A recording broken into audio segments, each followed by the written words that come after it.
Roosevelt that said that the most important ingredient in the formula of success is being able to relate and connect with people. Rapport, I just want to throw that out there.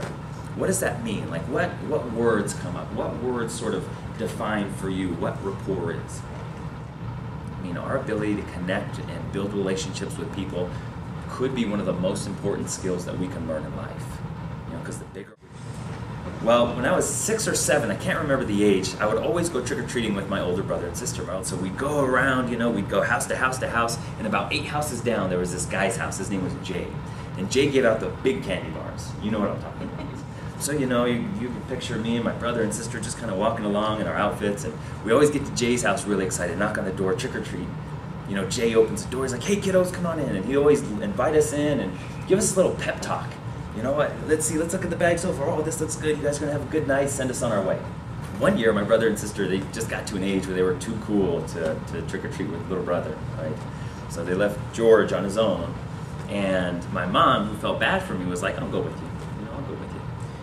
And so that year I remember going out and I was all excited again, you know, in a little ghost outfit. And, you know, going house to house to house. So excited to get to Jay's house. Had my mom with me, right? And so I go up to Jay's house, I'm all excited, knock on the door. It's like, Jay, trick or treat. I take off my mask, he's like, hey, kiddo, come on in. I was like, all right, so I take a step. My mom grabs my arm and pulls me back. And I was just so confused in that moment. I was so confused. I looked up at Jay, I looked at my mom. I looked at Jay, I looked at my mom. And my mom was like, no, we gotta go. And so, you know, I reach out my bag, Jay drops the big candy bar in, chunk, and we start walking off. And I asked my mom, and I'll never forget this, I asked my mom, I was like, Mom, why didn't we go in? You know, why didn't we go in and talk with Jay? And I'll never forget, she bent down, she looked at me, she says, honey, it's not safe to talk to strangers. How many of you were conditioned with that idea growing up, that it wasn't safe to talk to strangers? So how is it that we put down that invisible defense between human beings? So that's it. You would find someone to talk to and then you would introduce yourself, right? So step 1 is introduce yourself. And there's a step 2 is remember their name. The sweetest sound to anyone's ear in any language is their own name.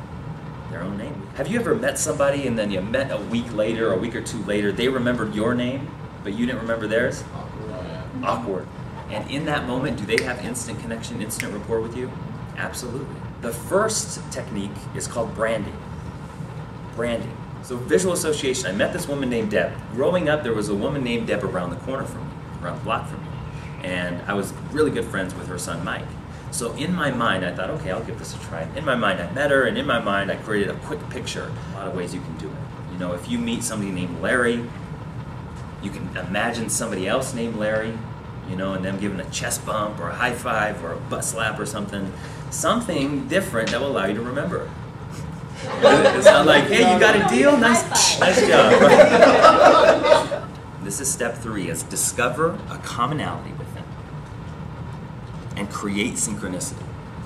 And you'll notice that you're already doing a lot of this in your conversations, but we'll bring it to the conscious surface so you say, oh, I can do this consciously, instead of just kind of hoping and winging it that you'll connect. So it's finding something that you have in common with the other person.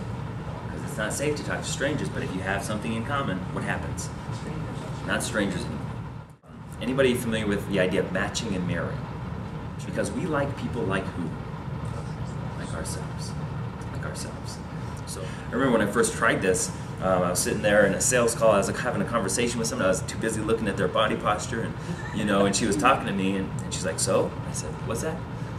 And I just totally missed what she had just said, broke rapport. And, you know, somebody who's from the East, who's from New York, talking to somebody who's from the South. You know, people from the South tend to talk a little slower, a little more methodical, a little more feeling-oriented. People from the East are talking a mile a minute, the micro machine guy, you know, talking. You put those two people together, what happens? That if we're matching the pace of the other person as they're speaking, there's a stronger chance that we can create synchronicity, create connection.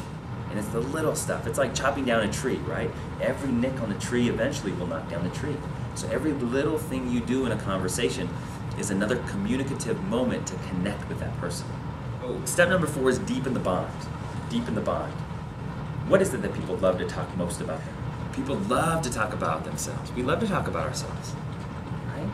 So it's allowing them, asking them questions about them, what they like, what their interests are.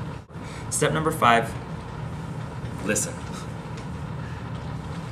I'm guessing you've been in a conversation where you're talking to somebody and you can tell they were just off in outer space somewhere. How'd that make you feel? Irritated, yeah. And has there been a time when you've probably done the same to somebody else? Step 6 is give a genuine compliment. Give a genuine compliment. Look for something that you like in the other person and let them know. And that is the essence of a genuine compliment. Because when's the last time you guys got a compliment? How'd that feel? It felt good. Reinforced my buying decision. So number 7, and this is where in the long term you guys are really going to benefit in the business that you're in, is reconnect with them. Because it's one thing to have a great conversation and interact with somebody, but to never talk to them again.